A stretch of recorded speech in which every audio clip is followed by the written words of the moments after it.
ต้องมีทรัพย์และต้องเอาทรัพย์นั้นมาจ่ายเอิ้นว่าความสุขบ่ขนาดแมนขน่อยบริโภคก็ง่ายๆซะขน่อย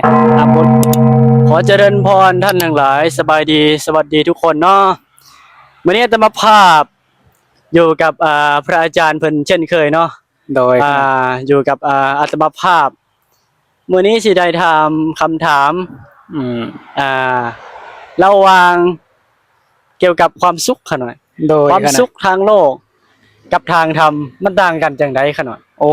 มีโยมเพิ่นฝากมาถามขน่อยโดยขน่อยในการอาจารย์เพิ่นช่วยแนะนำเนาะมีความแตกต่างกันเล็กน้อยเนาะความสุขทางโลกนี่ก็ทางพระสัมมาสัมพุทธเจ้าของเฮาก็ได้ตรัสถึง1นี่ความสุขทางโลกก็1นี่สุขเกิดจากการมีทรัพย์ขน่อยก็คือมีทรัพย์สินเงินทองหรือว่าปัจจัย4การนุ่งห่มที่อยู่อาศัยเนาะที่อยู่อาศัยเครื่องกินคันถ้าว่าเฮาได้บริโภคแล้วนี่เฮาก็จะมีความสุขกันหน่อยแล้วก็2นี่คือความสุขเกิดจากการใช้จ่ายทรัพย์ก็คือสุขเกิดจากการบริโภคทรัพย์นั่นแหละกันหน่อยการที่มีทรัพย์แล้วทรัพย์ไปใช้ไปจ่ายไปซื้อสิ่งที่ต้องการบ่แม่นั่นคือความสุขทางโลกเนาะแม่นก็คือช้อปปิ้งบางคนก็จะไปช้อปปิ้งตามห้างตาม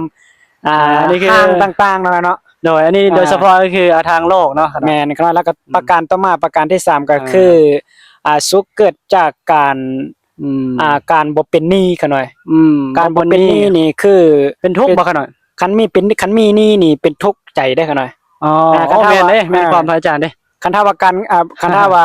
บ่เป็นหนี้เฮาก็สิมีความสุขแม่นบ่ล่ะขน่อยโดยครับนี่คือทางโลกแล้วก็ประการสุดท้ายคือประการที่4ก็คือการงานบ่เป็นโทษเนาะก็คือการงานประกอบอาชีพโดยสุจริต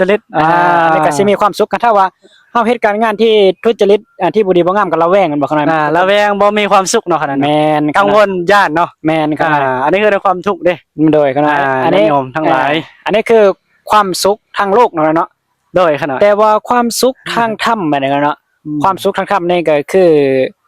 การมิตรสามิตรสุขเนาะก็ว่าสุขเกิดจากการฝึกหัดพัฒนาจิตใจอบรมจิตใจเขาหน่อยเริ่มแรกประการแรกคือต้องรักษาศีลเขาหน่อย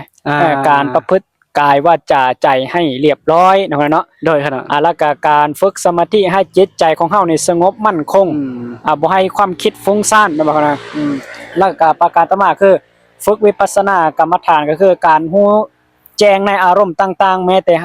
ความคิดต่างๆนั่นแหละกันว่าเฮาก็ฮู้เท่าทันอารมณ์ต่างๆอันนี้ก็เอิ้นว่าความสุขมันก็จะเกิดขึ้นมาเนาะอันนี้ความสุขทางธรรมเนาะเนาะแต่ว่าความสุขทางโลกนี่คือเป็นสุขอิงอามิตรเนาะคือว่าอาศัยสิ่งเยอะล่อสิ่งของแบบใดขนาดก็คือว่าสมมุติว่าเฮาอาจจะบริโภคชอบสิ่งใดมักสิ่งใดนะเฮาก็บริโภคสิ่งนั้นให้เต็มที่อันนั้นก็เป็นสุขเนาะขนาดโดยชั่วข้าวบ่ขนาดสุขชั่วขณะชั่วข้าวขนาดชั่วข้าวเนาะบ่คือสุขในทางธรรมสุขทางธรรมนี่จะจีรังยั่งยืนขนาดทางธรรมนี่ก็คือเอาสรุปง่ายๆเนาะญาติโยมทั้งหลายความสุขทางธรรมนี่ก็คือความสงบทางจิตทางจิตใจทางภายในและภายนอกโดยดังพระสัมมาสัมพุทธเจ้าได้ตรัสไว้ว่านัตถิสันติประมังสุขขังความสุขอื่นยิ่งกว่าความสงบนั้นบ่มีนะครับโดยอนุโมทนาเนาะสาธุขอเจริญพรเนาะขอไว้สำนี้ก่อนญาติโยมทั้งหลายขอจุดไว้เพียงสำนี้เจริญพร